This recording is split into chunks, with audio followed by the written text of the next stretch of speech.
Hi everyone, this is Dr. Anjali Pereira here, the Disillusioned Medic. And for those of you who don't know me, I am a writer, a marketing consultant, and a coach, a career coach for doctors who are considering leaving medicine. So welcome to another Real Reflective Practice. It's good to be back on air, and I hope you are all well. I am slightly worse for wear today because my horrible hay fever has flared up. So apologies in advance for any sniffling and snuffling and sneezing. It's particularly bad today. So I'll do my best not to gross you out, but I suspect for the kind of people watching this, it would take quite a lot more than just a snuffly nose to gross you out. So that's good. Anyway, moving swiftly on. As always, I'm kicking off today's practice with a reflection sent to me by one of you guys. This message is from Flourishing in Rotterdam, who got in touch about the reflection I did on leadership with Chris Hafner a few weeks back. And it says, "Dear Anjali, I stumbled across your page via a mutual LinkedIn connection of ours. Great conversation you were having with Chris Hafner. Many of these things resonate with me too, and were part of the reason why I stopped practicing last year. Still, I find medicine difficult to let go entirely. I suppose we got well indoctrinated during our studies, becoming part of the medical family. I've spoken to quite a few peers during the lead up to my decision to quit, and found that there are a lot of similar sentiments. In my perception, many people go on because they either haven't developed a strong alternative interest or don't see the opportunities to achieve it. In a strange way, the decision to quit has made me more respectful of those doctors who remain really passionate and positive in their profession, with no signs of turning cynical. I guess I need a bit more of an open-minded environment to flourish. Keep writing, Flourishing in Rotterdam." Oh, that was lovely. Oh, hello, Hannah. Welcome to the practice. Yes, do say hello to me, guys, if you are watching. Sign in on YouTube or say hi to me on Facebook if you're watching from there. So yeah, Flourishing in Rotterdam, thank you so much for your message. It's insane how many ex-doctors I speak to who, even though they know they have made the right decision to leave medicine, it's still so hard to let go. I mean, I was talking to someone the other day about this, actually. We were talking about our GMC registrations and how we continued to pay the fees despite knowing that we were never going to practice again, and despite knowing that it was, just money down the drain, because it just felt too much to give up that registration that you worked so hard for. I did eventually give up mine a few years ago, but yeah, becoming a doctor or even a med student, really, it's like being initiated into this weird club.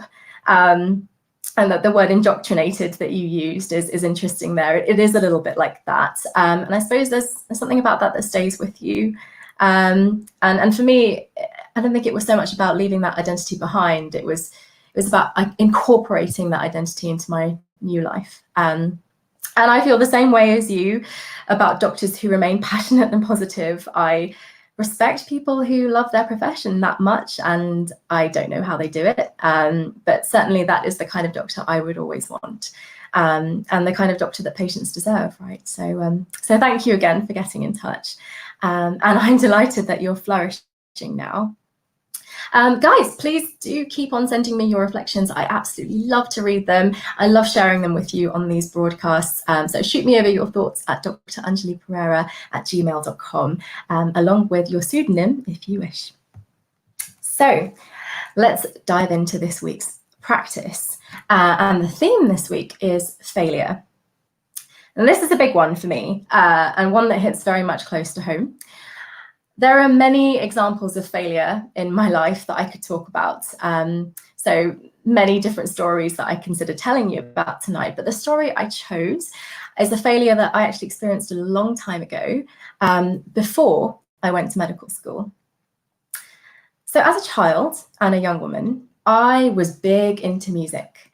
I played the piano and the violin, and I sang.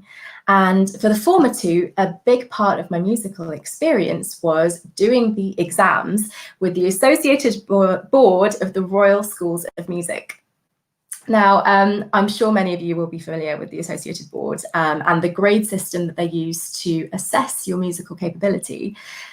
By the time I got to year 11, I was studying for grade 8, which is the highest grade. Now, I was a pretty reasonable pianist and I liked playing, but I hated doing the exams. I got performance anxiety at the best of times. I could barely even play for family and friends without my hands shaking and sweating. So you can imagine that for me, exams were a bit like torture. So why did I put myself? Well, qualification-wise, grade 8 is about the equivalent of an A-level. So of course, for my UCAS application, it would look great. And like a good little med school applicant, I went ahead and did it. And it was a horrible and scary and soul-destroying thing really to do, but I did it and I felt like I'd probably done enough to pass. A few weeks later, however, the results came through and I had failed. And this floored me. It was probably the first major academic failure I had had in my life. And the little confidence I had was completely shattered by it. I honestly felt at that moment that it wasn't worth playing anymore. It was better giving up music there and then. It had all been a waste of time. Now, there's a little bit of a twist to this story. Whilst I was busy being despondent, my music teacher was busy being horrified because she had been absolutely convinced that I was going to pass. So she wrote to the board about it. And the twist is that the board wrote back saying that several music teachers had got in touch with them about my particular examiner. And so they looked into it and found that she'd been marking way too harshly. As a result, they were giving all of the failed candidates the chance to perform their pieces again for the board, free of charge. And it was just the pieces, none of the other exercises, none playing scales or any of that nonsense to deal with, just the pieces. And if found to be competent, then they would award a retrospective pass. It was an amazing opportunity to put right my failure, handed to me on a golden platter, and I turned it down. My confidence had been so steamrolled by the thought that I had failed that even when I had this bizarre get out of jail free card, I no longer had the capacity to use it. The failure had defined me. It had tainted my pieces. It had made it painful to even think about playing. And it had made my performance anxiety so bad that I couldn't even play for myself anymore, let alone a whole board of experienced musicians. I was afraid of failing again, and I didn't think I could take it a second time. Now, you'll be glad to know that I eventually did get over the worst of this anxiety and I began to play again. And this experience really taught me to stop playing for exams and performances that I really hated and just play what I liked, play for myself, just play for enjoyment. But what strikes me now looking back on that experience is that it wasn't the actual failure that mattered. Because if that was so, then the moment that failure was revoked, I would have instantly felt okay again. But I didn't, because what actually mattered was the way that I dealt with the failure. And that was deeply personal. Oh, failure, it wasn't about you, it was about me. So I'm very excited to be getting into this theme of failure tonight. And to talk it through with me, I have an absolutely wonderful guest. Dr. Zeshan Qureshi is a man of many talents and many achievements. As well as being a dedicated paediatrician, an entrepreneur, and the publisher of the Unofficial Guide to Medicine series. He's a public speaker who's spoken at TEDx about well-being, and he's a vocal activist as well in the field of clinician well-being and mental health. He's also just a wonderful person. He has many other achievements to add to that list, and I'm lucky to call him my friend. So Zeshan, welcome, and thank you so much for joining me. Hi, Anthony. How are you doing? Really good, thanks. Yeah. Yeah, lockdown been treating you okay? Yeah, it has. I mean, I've started playing piano. I didn't make it to grade 8. I made it to grade 3. But it was at grade 3 that I realised that maybe the grades weren't for me, and I've been just enjoying improvising and playing my own pieces. Yeah, no, I think I'm pretty much exactly the same mentality now. Zeshan, thank you so much for coming to talk to me tonight. And I'd just like to start by saying, when I asked you a couple of weeks back which theme you'd like to cover with me in this practice, you very quickly chose failure, and you're very determined on that. And I wanted to start by asking you why you wanted to talk about this particular theme so much, particularly when, you know, from the outside, you seem like such a successful person. You've done so much, you've achieved so much. And, you know, to the world in general, you don't seem like the sort of person who would have known much failure in their life. And yet this is a subject that is very close to your heart. So yeah, why failure? Yeah, good question. I've been doing a lot of public speaking and getting to know younger students and training doctors for a little while. And when I first started doing talks, I would very much talk about my achievements, what they mean for the world, and how great it was to have done everything that I'd managed. And there was something really nice about that. It was concisely getting out very important information. But one of the responses that I got, I remember a student emailed me and they told me that actually hearing me speak, it just made them really anxious. It made them feel really inadequate and like they could never be a successful doctor because they'd heard me speak and that was something impossible to achieve. And so I realized actually that you're doing a disservice to the journey by just presenting the destination. And when you talk about the failures and the challenges that lead to that point, then not only are you presenting more realistic pathway to how you got to where you got to, but also it can be more inspiring to people because they know that actually it's something they can achieve. And paradoxically, when I talked about failures and I talked about things not coming so easy, it made me come across as more relatable and more human, that actually there were challenges, but I could overcome them, and that was a skill in itself, which made my achievements seem even more powerful, but also relatable. Yeah, no, that is interesting. I mean, it sort of reminds me of being at med school where everyone had this sort of persona and sort of presenting themselves in a certain way, and it's a little bit it's a bit like the social media culture, I suppose, nowadays. Sort of, you know, you see a post and everything looks so perfect when actually behind that, you know that that's not real. You know that perfection isn't real, but it can make you feel very pressurized in many ways, right? Yeah, absolutely. I think the contradiction is just there. You know it's not real, but it makes you feel pressurized and you want to achieve it at the same time. And I think it's amplified if it's your seniors that are doing it because they are the ones that are determining whether you're progressing appropriately and they are ultimately where you want to get to. So I think, yeah, being real is really positive. And also I think for my own well-being, telling a story that's more true to me on an emotive level and true to the full journey resonates much better with me because then I had people coming up to me thinking I was so much more amazing than I felt I was. And I don't want people to say to me, Zeshan, do this, do this, do this. I want people to say to me, Zeshan, I really enjoyed hearing you speak. I have challenges like that too. Maybe we could work together, but I appreciate that it might not be the right time for you. It might not be something that works for you. Yeah, it's not nice to feel like you're perceived as someone you're not. Yeah, no, I mean, I really admire your bravery in talking about, you know, the things that are difficult for you and the things that didn't work out for you, because I think we often think of failure as this very objective concept, you know, that there's a certain standard that you must meet. And if you don't meet that, then the powers that be will say that you have officially failed.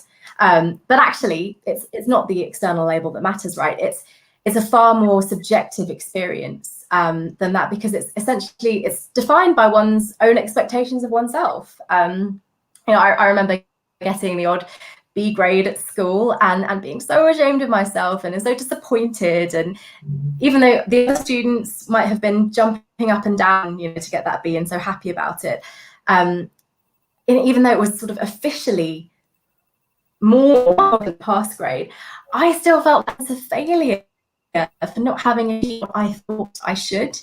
And I think that's where, coming back to perfectionism again, I think this is where perfectionism feeds failure so well, because, you know, if you're always working to this impossible standard, nobody is perfect, right? Nobody can achieve that complete perfection. And yet, if that is your expectation of yourself, then not achieving it can leave you with the same emotions as if you actually did fail, right? Yeah, of course. I think it's so difficult. There's lots of things that you were referring to there, I mean, I think one of the problems in medicine very specifically is you get a very, very narrow definition of success, and that's around your grades and your CV. And you also get a definition that's very easily ranked, i.e. people will get an exact mark, an exact, it started off as quartiles and now it's deciles when it comes to where you put yourself in the grade. And so it's very naturally ranking and it's very naturally objectifying you. And the problem with that is that just because you've got that information, it doesn't mean it should define you, and you shouldn't define what success is. We've become very used to, as generally very able people, being told we're the best and we're the greatest by these metrics. And suddenly you enter into medicine or you have your own challenges in life and things aren't as good. And that B grade, which is a marker of being very successful, is suddenly a failure. Or even, coming bottom in your medical school. Like, you still graduate, you still become a doctor, you still get trusted with 100,000 patients across your life. But because you're ranked bottom, it's a failure to you, because by that objective marker, you're not as good as anybody else. And I think that's the challenge. You stop looking internally to say, okay, what matters to me? And you start looking externally into what the medical school is telling you is important. And you also look at this as judgment, i.e. you failed, you haven't done well enough. You don't look at it as an opportunity for feedback on how to improve and what you can learn from other people. Yeah, no, I mean, I really resonate with what you were saying there. I mean, I definitely was never the top of medical school, and I always felt that there was something of a failure. And even though I'm older and, I've worked on those things and I'm much better at that now, I still recognize that so much in myself. I'm definitely your classic medic in terms of the type A personality, and always setting myself higher goals and always looking to challenge myself more, which in some ways is a good thing, because it keeps me very driven. But when you look at it through the lens of failure, it actually is quite toxic. Like, for example, I constantly feel I'm failing as a parent. I constantly question whether I could be doing more for my daughter, whether I should be doing things differently. And I find it very hard. It's something that I'm still working on. The ability to step back and say, what have I actually achieved? And then be appreciative of that. Certainly as a doctor, I wasn't going home at the end of shift appreciating what I'd done. I wasn't thinking, I've clerked 10 patients, I've answered 2 cardiac arrest calls, I've done all the jobs. I was thinking about that one thing that I had missed, or that one mistake that I'd made. So psychologically, we give our failures so much more precedence than our achievements. And when we do that, if we're not careful, then failure kind of becomes our default narrative in some ways. Yeah, and I think all of us have to confront the fact that there are things that we do in a way that is suboptimal or potentially harmful, and nothing is more telling than a story of not giving a patient the best care that they might want. Like, no family wants to know that their child or their parent or their sibling has had their care not as good as it might be. And we take that very personally because we're delivering it. I think there's 2 aspects to those experiences though. One is, very much, okay, this has happened, I can't do anything about it, what can I learn from it, how can I improve? And then the other aspect is judging yourself and saying, I'm a bad person, I'm a failure, and they don't deserve to have had a doctor like me. And I think that second aspect, it's partly internal when it comes to our perception of ourselves, but there's also this culture of blaming people when things go wrong, of not rewarding people when they're successful. And it means that actually the culture within medicine exacerbates these negative feelings around failure. Mm-hmm. Yeah, no, absolutely. I think that the culture piece is such a big one, and I'd like to come back to that, but we've got a comment come through from Hannah. I think that's such an important point that Zeshan makes. It's not only a disservice to highlight the positive aspects of a process, but not talking about the negative aspects also paints an unrealistic picture of what you should expect out of a career or job or experience, which may be why some people feel such strong dissatisfaction when they face the reality of a career or job. That's really interesting, this sense of reality versus perception. it's something that I think if you are a perfectionist, or if you do have very high ideals, you are by default afraid really of any kind of failure. And then you have these expectations, as Hannah was alluding to, that then kind of define your experiences, and then not meeting that very, very high standard. It almost stops you from wanting to try those things in some ways, you know. If you feel that you always have your minimum requirement is this extremely high standard, is this extremely high level, then it can put you off even, you know, dabbling, trying, experimenting with things, because it feels like it's not enough in some ways. Mm-hmm. Yeah, I mean, I completely agree with you. I mean, to take an example of, say, something like this, where I'm talking to you live before an international audience on an issue that is very important to me. You know, when I first started doing talks like this, I was obsessed with knowing everything I was going to say, what all the references were going to be, practicing in advance, like recording myself, listening back. And, you know, perhaps there's an element whereby that's good to do at the start, but I think the reality is it wouldn't be you that's putting that expectation on me, it'd be me putting that expectation on myself. Mm-hmm. And it's my own insecurity of not being good enough that triggers me to want to put all that extra work in and to be obsessed with perfection. And actually, it's far more important to just do things and to learn through the process and to be aware of what the expectations are around you. And and that's it really. It's very hard to do though, because we're used to being able to be perfect. You know, we're used to being like the best in the class at multiple subjects. We're used to learning things faster than everybody else. And the reality is, life is really complicated. We learn a little bit about some subjects at school, but then suddenly you get thrown out into this world where you have to know about everything in order to survive. I mean, parenting, for example, is a great example. You know, nobody is expected to do a qualification in parenting before they have a child. Nobody has an exam, and you don't get any kind of like feedback or review through any formal mechanism.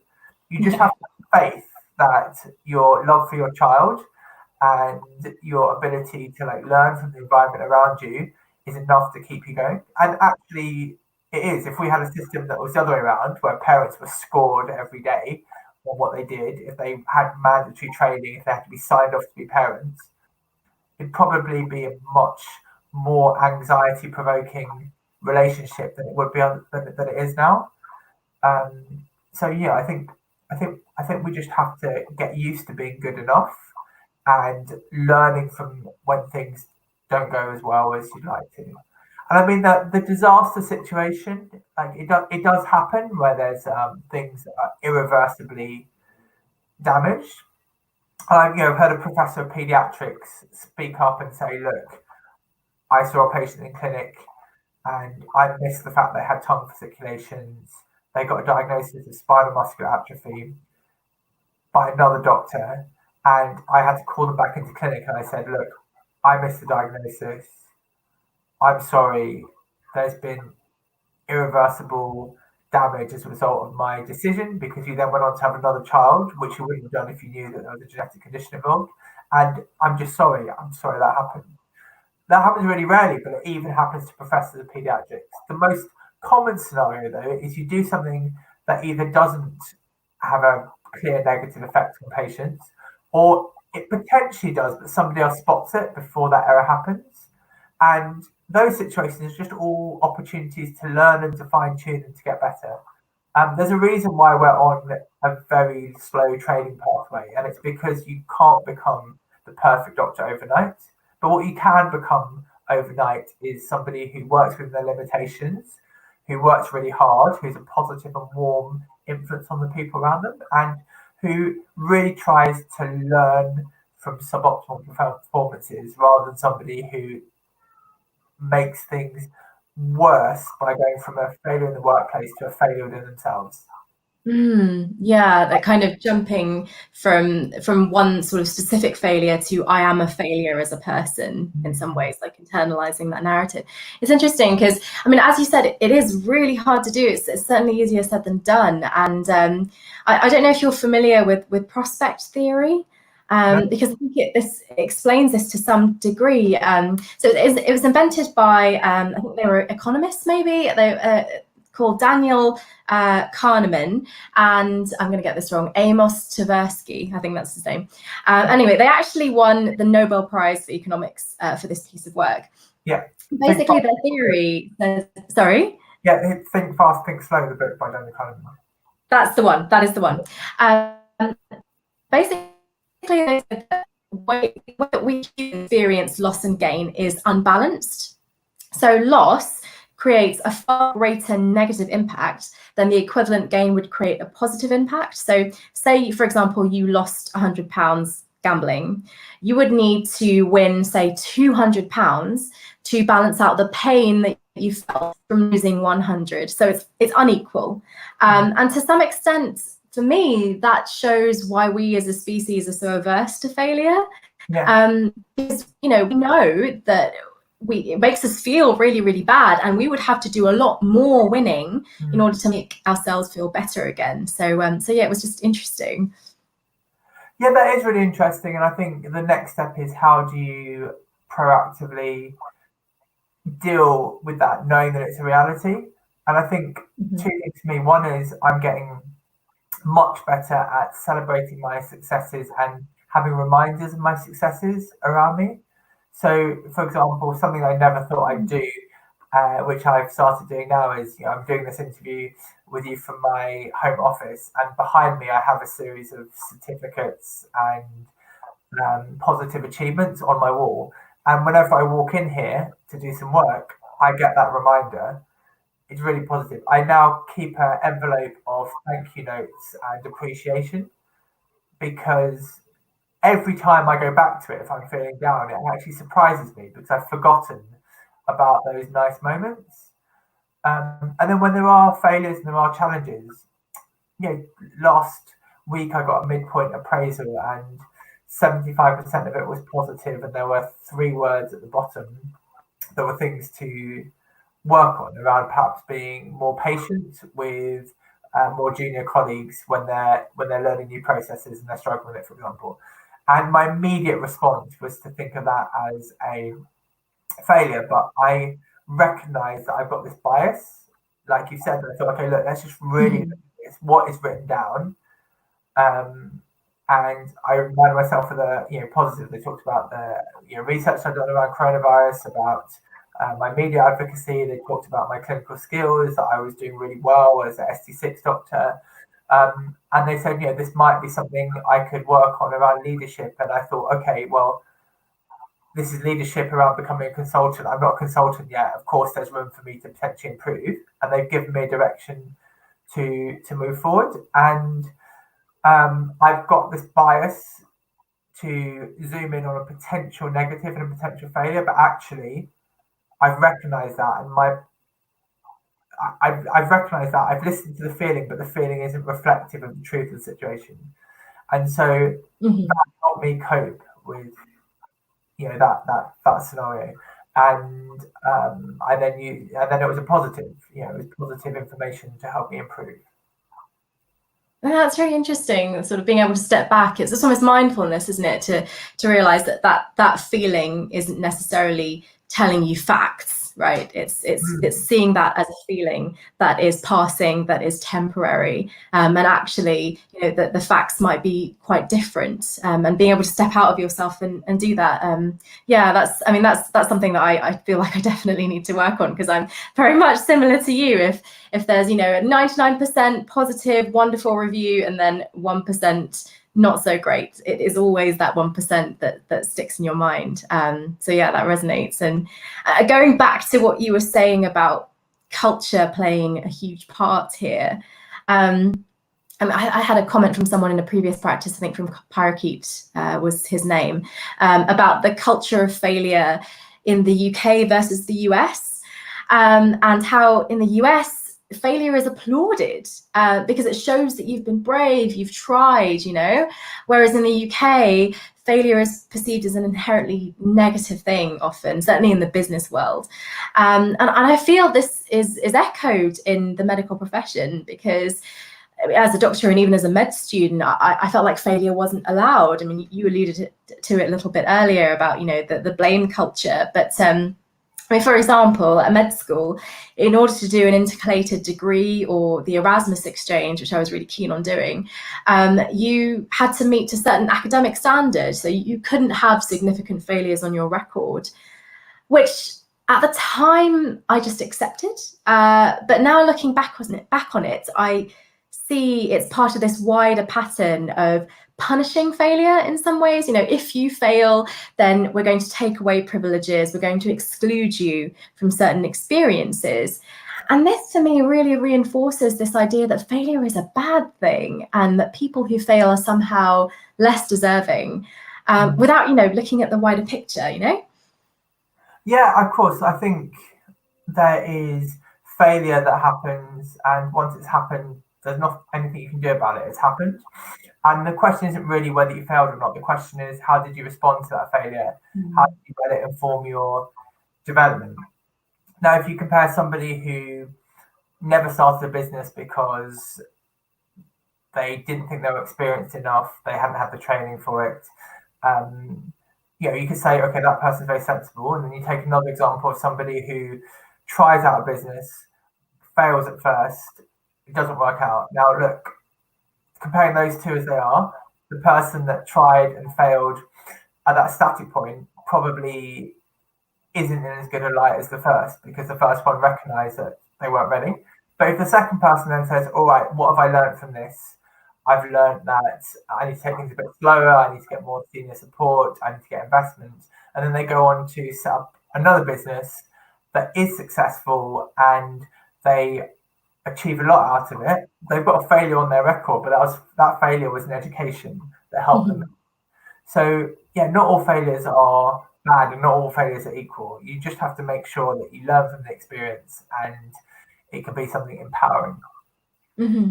Yeah, no, I mean, absolutely. It's changing your definition of failure in many ways, rather than seeing failure as something that needs to be overcome or somehow made up for.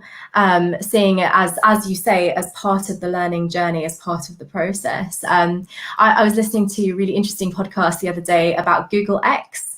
Which is the really secretive department of Google, and they work on interesting things, sort of the quote unquote moonshot things, like I think the driverless cars came from there, and this concept of the balloon satellite came from there. And I was listening to their chief business officer talking about how they ran their team, and he was saying that they applauded and they gave financial to kind of step up. They gave more money to these people. They gave more holidays to the people who were able to stop their projects, who were able to say, this project is not working. This is not ever going to be a viable idea. Let's just stop. Let's cut our losses, move on to the next thing. And the reason that they rewarded these people was because financially they gained a lot more from these teams, because they weren't, wasting time, money, and energy on things that weren't going to happen. And also from an innovation standpoint, they also got a lot more from them as well, because they were trying other things. Mm-hmm. And what I really took away from that is that it's not just recovering from failure that's important. It's understanding how failure plays a part in the way that we learn, and being able to fail well in many ways. Like they by saying that they had failed in that project, it wasn't an admission of fault. It was more a recognition of the facts, of the reality of the situation, and then a sort of iterative process of finding something that did work, which I think is far more reflective of reality than this kind of black and white notion of failure and success, if you know what I mean. Yeah, I think that failure has become this catch-all term for things that really aren't necessarily all failures. I mean, my understanding of Google is they set 50% of their objectives to be one that are expected to quote unquote fail. Because if you do lots of things that are ambitious and lots of things that are high risk, then you should be expecting them to not all work. Otherwise, you haven't pushed the bar far enough. Mm-hmm. So if you take on something with a wide amount of uncertainty, then a successful version of it is exactly what you said. It's okay, let's identify quickly that this isn't going to work and move on to the next thing.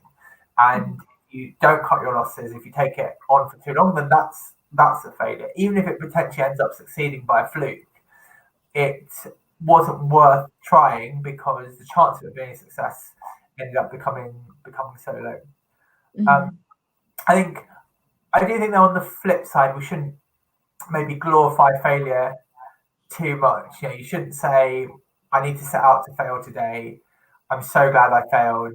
Life is amazing. Nothing has gone well for me in the last 5 years. If you are stop on everything, you know, if you can't like make a cup of tea or make breakfast in the morning the 350th day in a row, then maybe you're doing something wrong. I think there's failures that are helpful for your growth, and there's failures that, you know, shouldn't be happening. And I also think a lot of this learning, I think when a failure happens, you can't do anything about it, and it's good to learn from. But I think a lot of the lessons that some people thank failure for, they perhaps could have gone without having had to fail, without having to have gone into that negative emotional spiral, and maybe from a more constructive place could have brought those lessons into their life. That is really interesting. I mean, yeah, again, it's being realistic with your failures in many ways. It's something that I think his name is Tim Harford, the economist. He's written a lot and talked a lot about this as well. And yeah, it's a difficult one, because what he was saying is that it's how you define failure. So if you're learning up to the point where you are learning, it doesn't necessarily have to be a failure. You know, like it could be going wrong, but if you're learning from that, and if you're not at that point yet where you know that this is not going to happen, then that's not so much a failure, because it's a learning process. However, when you hit that point, you hit the point where you know that this is absolutely flogging a dead horse, and you keep going, you keep trying to make it work. He argued that past that point, that is true failure. So it's interesting for me to kind of see those two definitions. Yeah, I know what you mean. I think it's hard, isn't it? Because there are certain things, particularly those that are very core to our identity, whereby it takes a long time for you to realize that you're doing things wrong. You can approach the same problem of, for example, going to, you know, working out your sleep habit, like knowing when to go to sleep or when to wake up, and having a nice bed and all that kind of stuff. Most of us spend decades getting it completely wrong, and we just carry on doing the same thing. Yeah, that's a failure. But actually, many of us just have to have that persistent failure, that worsening tiredness, that inefficiency for a huge amount of time to suddenly recognize, actually, this is something I haven't changed when there's been a problem for decades and I'm still feeling exhausted. Now I need to change it. So I think it's hard, isn't it? Because it takes a long time for certain people to recognize that there needs to be a change, and that they're getting something wrong in their life. The ideal situation is you learn in the most efficient way in each environment, that you could basically just read a book on sleep while you're a child and say, oh, that makes sense. I'm going to get blackout blinds. I'm going to get a memory foam mattress. I'm going to turn off my social media and TV after 6 o'clock. But the reality is, for whatever reason, a lot of us just need lots and lots of nudges and lots of experience of failure to finally make a change. No, that is interesting. Sort of almost being ready. You have to get to the point where you are ready to take that step. And yeah, I like what you say about it. Sometimes it takes a long time for you to work out that you're failing. And I think this is why this culture of punishing failure is so worrying for me. Because yes, in the medical profession, I mean, you alluded to it before, but mistakes and failures have huge consequences in the medical profession. But my concern in the NHS, and for us as a society really, is that with the blame culture, we focus less on the systemic failures, and the more on the personal failures of the people working within that system, which is frankly an ineffective way of doing things, obviously, because we are all human. We are all going to fail. We're going to make mistakes. That is just a given. And the only way to mitigate that risk really is creating an environment that both prevents those mistakes from happening, and also catches them when they do happen. But I think it's easier for people in power to blame a person, a scapegoat, almost like in the Baogaba case, because it means they don't actually have to do anything to change the system. So it's interesting to think of failure as a tool that bad leadership can sort of manipulate for their own ends, And I think what you say about the environment you're being in being really important. I think there's very little you can do as one individual when you're in a very complex system that determines how you progress and how you're judged on a day-to-day basis. And with people much more senior than you that have a lot of power over you. And what you're saying about the system versus the individual, it's very clear from research data that system changes have greater effect on the well-being of staff than individual changes. And the greater the culture of education and support within a hospital unit, the much better the well-being. There's one study in Holland that showed that an increase in 1 point on the scale of educational support and well-being support for leadership doubled the level of well-being in the staff. That's incredible. It's really interesting, isn't it? And there's other studies that have shown that interventions aimed at improving leadership and management are twice as effective as the ones aimed at individuals. So I really do think that the culture and the overall framework that we work in is far more important than our own individual attitude. It's not an excuse to stop working on yourself and trying to have the best response, because ultimately, no matter what situation that you're in, you want to be best equipped for dealing with it. But if you're taking a step back and trying to improve healthcare systems in the NHS, I know you've got audience abroad and hospitals abroad are the same. There is a systematic change that people have to push for, but on our day-to-day lives, we have to just be the best we can be in difficult situations. Yeah, no, absolutely. And I mean, in medicine, we are always being assessed. There are many opportunities to feel like a failure, and small failures get linked to big failures. So, for example, how often is it the case that when you have like an ARCP failure because of some technicality, someone's omitted some piece of evidence, some piece of information, or they've forgotten to sign something off. And you are inherently at a greater risk of feeling like a failure, I think, if there is no grey area. You're either a success or a failure. It's binary. There's nothing in between. And when I think about assessments that doctors have, like ARCPs, it's interesting for me to now contrast them with experiences I've had since leaving medicine. Because, for example, pitches to prospective clients, business clients, in many ways, a pitch and an ARCP are quite similar. So your competency is being assessed, right? Your future capacity to work depends on this.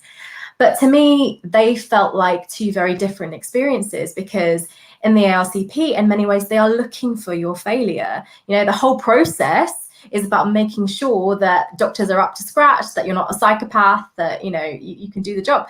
Whereas in a pitch, even the most scrutinizing clients are still looking for your success. It's a waste of their time otherwise. So it feels more like you're showcasing your skills rather than just jumping through hoops.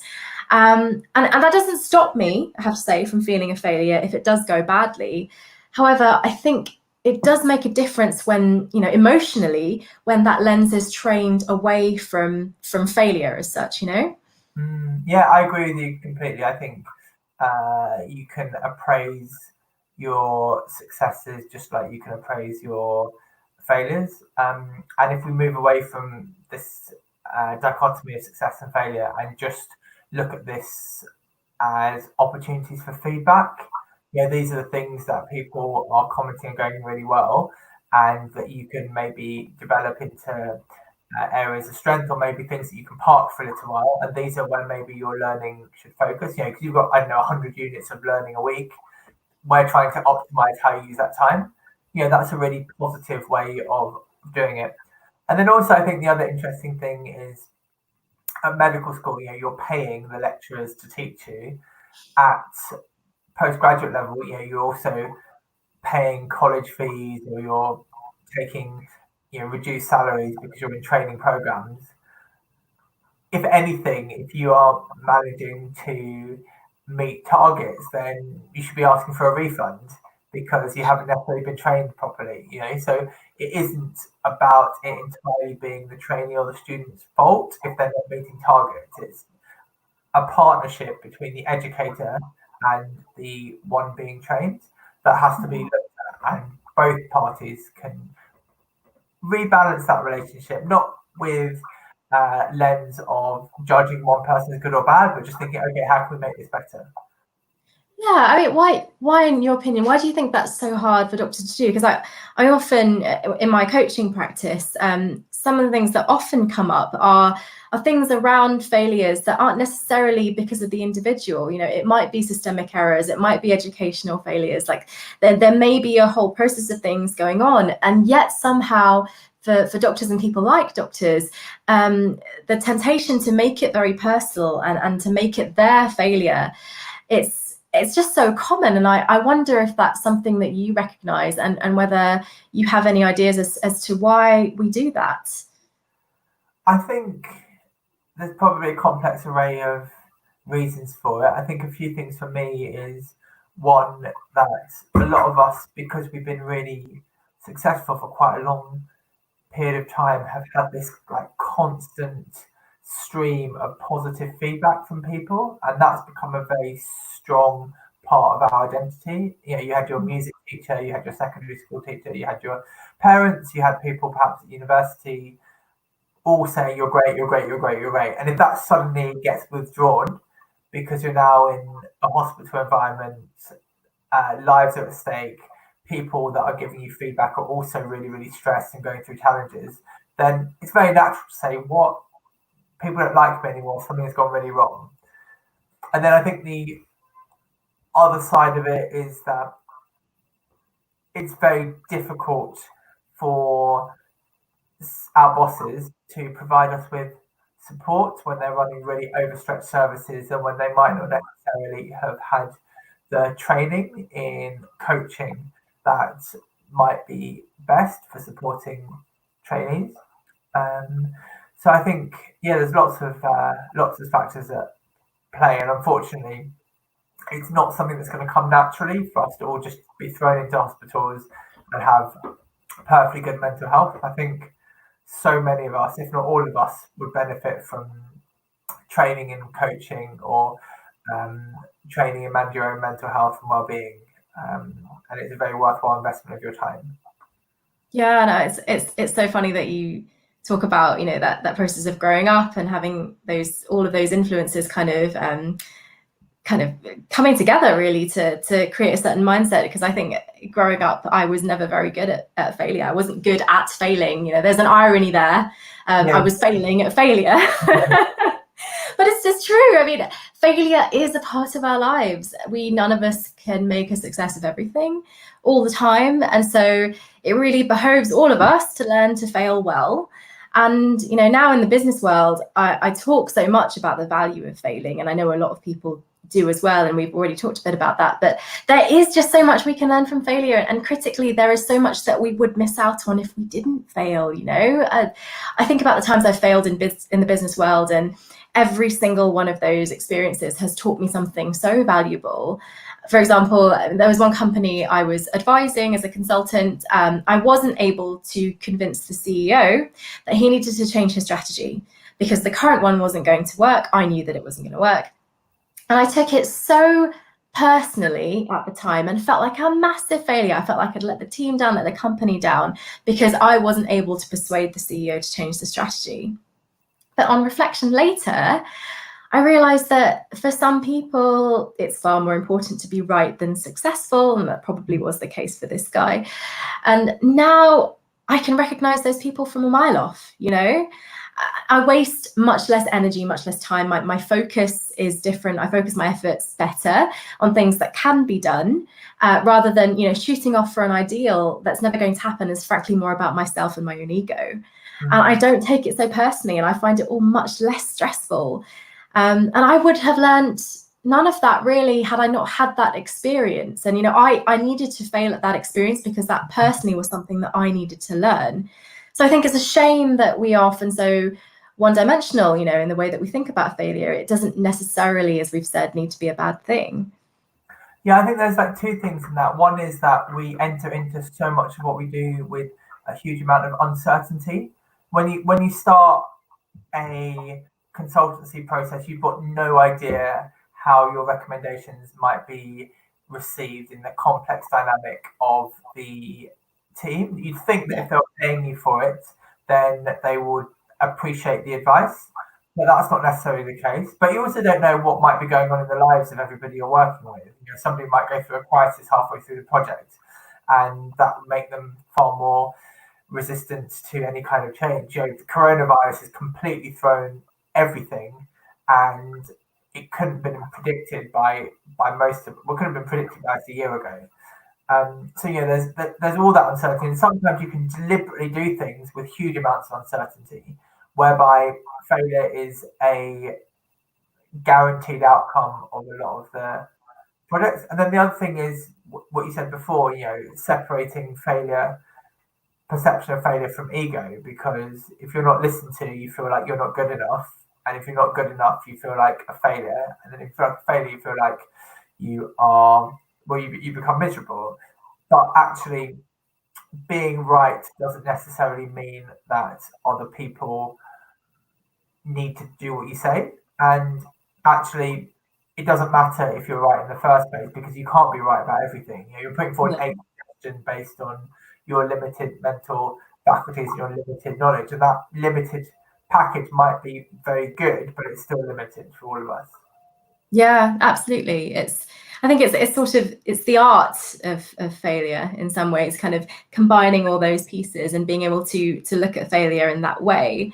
You know, and failing doesn't mean that you have to throw everything away and go back to the drawing board. You know, it doesn't necessarily mean you have to start from scratch, because failing, I think, means that you have to look at what works and what didn't work, and then change the bits that need changing. You know, it's like that iterative process again. Like, for example, with that CEO, I could have quit the job there and then. You know, when I realized they weren't going to be a successful company, you know, there were moments when I thought this whole job has been a failure. This whole thing has been a waste of time. But actually, you know, the only thing that wasn't working was trying to persuade him to take on this strategy.